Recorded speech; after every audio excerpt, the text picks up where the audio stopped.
Welcome back to Authentic Story Making for another writing vlog. Today I'm going to be starting my world map. So I will say right off the bat, I am not an artist in the sense of drawing, and my younger brother Steven, who has a YouTube channel for mainly painting, I'm going to link that below. He's the artist, but we grew up, me and my siblings, creating worlds and drawing maps together. So I still do draw maps, even though for a finalized world map I'll probably go to Steven to have him work one up. But today I'm going to get one started. I did say earlier on this channel in one of my first vlogs that I wasn't going to start with a world map right away because I didn't want to box myself in. Sometimes when I draw a whole world map right away, I feel boxed in as to my creativity in the actual story. But now that I have started my story and I have a couple places and place names, I am going to start mapping it out. I'm not going to make a full world map. I'm just going to map out the places that I have introduced and at least mentioned already through the first couple chapters, and introduce some of the names, the place names that I've come up with through the language that I have been building.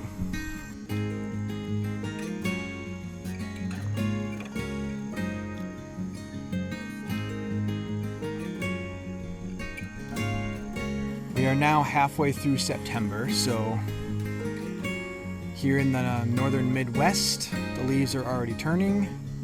Last night was below 50 degrees, a little cold, but it's getting up towards 80 today, surprisingly. So I'm out enjoying the weather a little bit.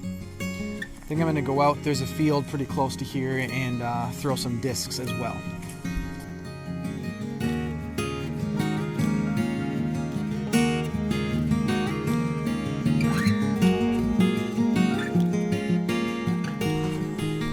So I hope this is going to be a good angle. I'm going to throw some discs, and hopefully this camera will be able to follow the flight of it a little bit. We'll see.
Alright, let's get into the actual map making, the reason you have clicked on this video, more than likely.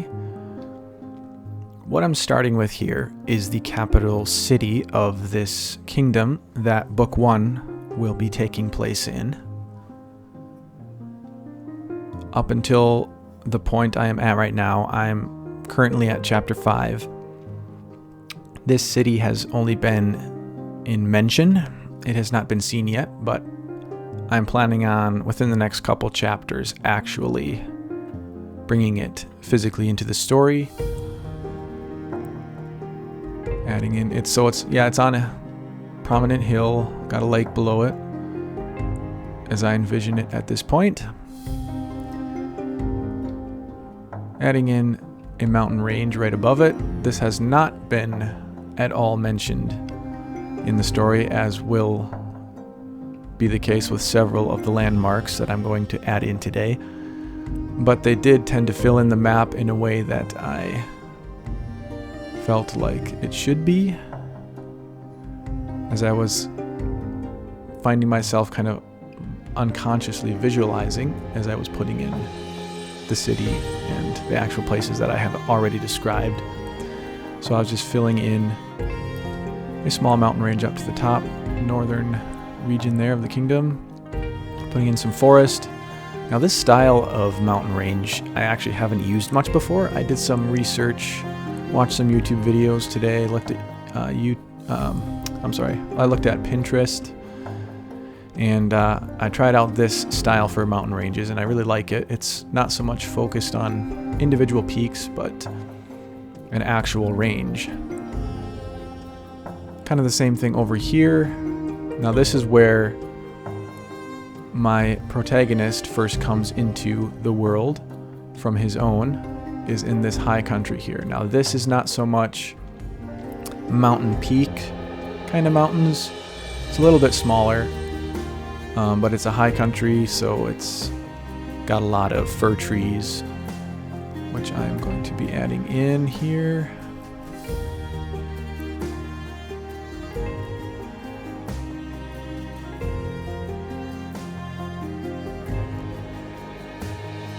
So like I said, in Chapter 3, this is where the protagonist first enters our world, our story world. And it is actually from the viewpoint of a native to that world. And then in Chapter 4, it comes back to the perspective of the protagonist, who spends the winter season in this village here. And it is there that he undergoes learning the language so that he can communicate, as well as somewhat of a trade, a job. So there's going to be a lot of forest on this map. What that kind of does is just adds a sense of mystery to it. Forest covers a lot, and as I have not explored much of this kingdom yet, I want to leave it very wild and open for any kind of places to be hidden there. That is a lake, unfortunately. That amoeba-shaped blob. But again, this is about my talent with map making, so bear with me. Yep, lots of forest. And I like to just add in some texture to fill in a lot of those blank white spaces, which is just as simple as tiny little lines.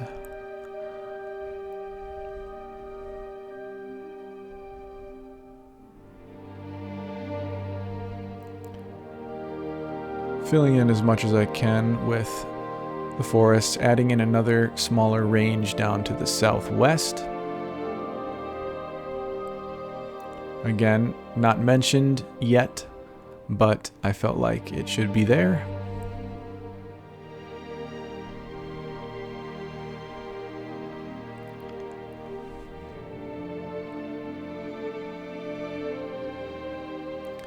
This style of forest I've been doing for quite a while now because it's quick, it looks pretty good, it looks thick and not evergreen, but deciduous.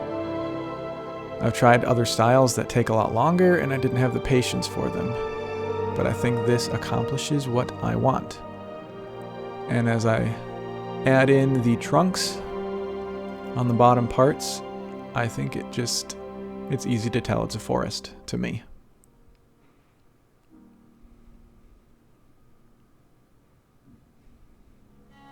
There we go. Add in all those trunks.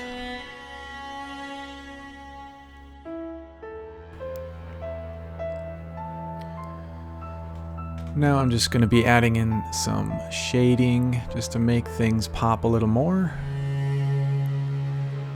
Very simple shading on the mountains here. Just putting in some darkened lines on the western faces of the slopes.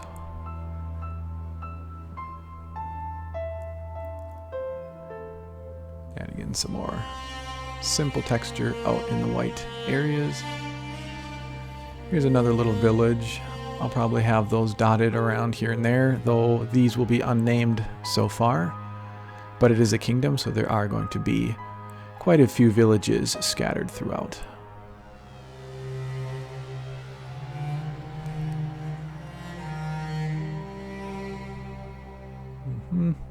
Trying to fix my interesting lake right there.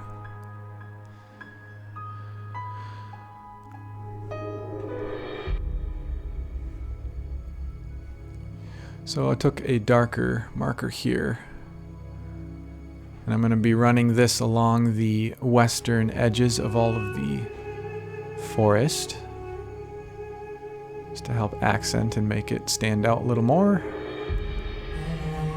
So in other words, the sunrise would be happening, so all the light is coming from the east or the right side. Try and keep it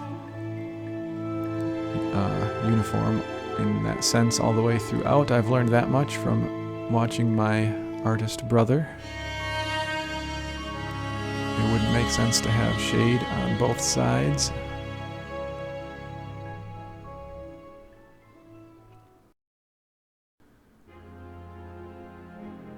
I'm going to just add in a little more texture to fill in the blank areas. And here is the name of the capital city. It is Arydale, which in my language means King's Hearth. And the town, which is in chapter 4 of the book, is Lochmara. And in the language I've been working on, it means hill pasture. And here's the name of the kingdom.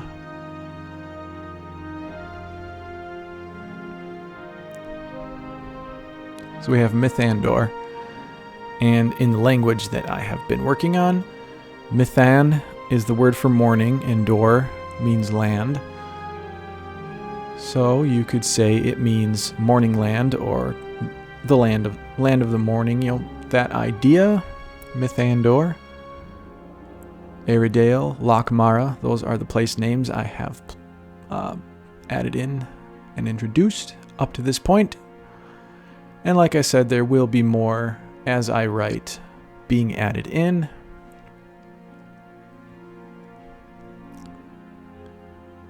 And this is just filling things in just to make it look a little more complete and interesting. Add some more shade around the forests. I really like forests and mountains. Those are my favorite to do. Very simple. And that is what we have. Well, adding in a river there, a little thicker, as if it was coming closer towards the picture. And that is it for today.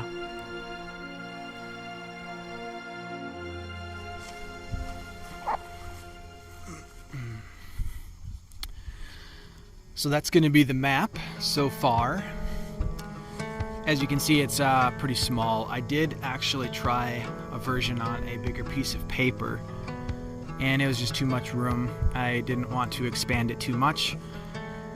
I want to leave the limits around the Kingdom of Mythandor mystery to be unfolded as this story and others following it unfold. Again, I'm not doing a how to draw a fantasy map. I'm not doing like a professional instructional video or of any kind like that. Just purely for the sake of world building in my own current story. And eventually the final map I'm gonna ask my brother Steven to do up as he is gifted to do. But let me know what you guys think of it so far. Again, it's pretty simple. There's not a whole lot to it. I think I got 3 names on the map right now, but there's going to be more added as time goes on. But that's going to be it for today. Thank you guys so much for tuning in today and watching. Thank you if you're joining me along this journey of writing a new fictional story. I hope you guys are along for the ride. If you have not checked out my first book, the link for that is in the description, as well as the link to my dad's book. They are both Christian fantasy fiction novels. And yeah, so be sure to check those out as well.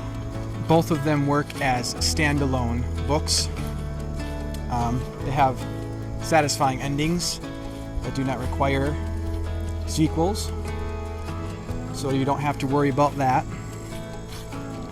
You know what I'm actually going to do? I've been debating this because, yeah, I only have, as I make this video, 22 subscribers. I've been wanting to do a giveaway of my first book, and I don't feel like I have enough subscribers to do just a random drawing. So here's what I'm gonna do. For any of you out there just discovering my channel, if you do not own a copy of my book yet, The King's Sword, if you will comment below and ask me for a copy, I will send you a free copy. If you comment below that you want one, and then from there we can figure out the best methods for shipping and all of that. But if you just comment that you are interested in obtaining one, I will get you a free copy. So I'm just gonna do it. Maybe nobody will comment. That's okay, because hardly anybody sees this channel yet. But I would just like to get more people reading my stuff, so please comment. I am going to give everyone for this within the first week of this video's published date, so be sure to check out what date this video came out, and if it's within 7 days, I will keep my promise and find out a way to send you a free copy. For 7 days, all you got to do is comment that you are interested in obtaining one.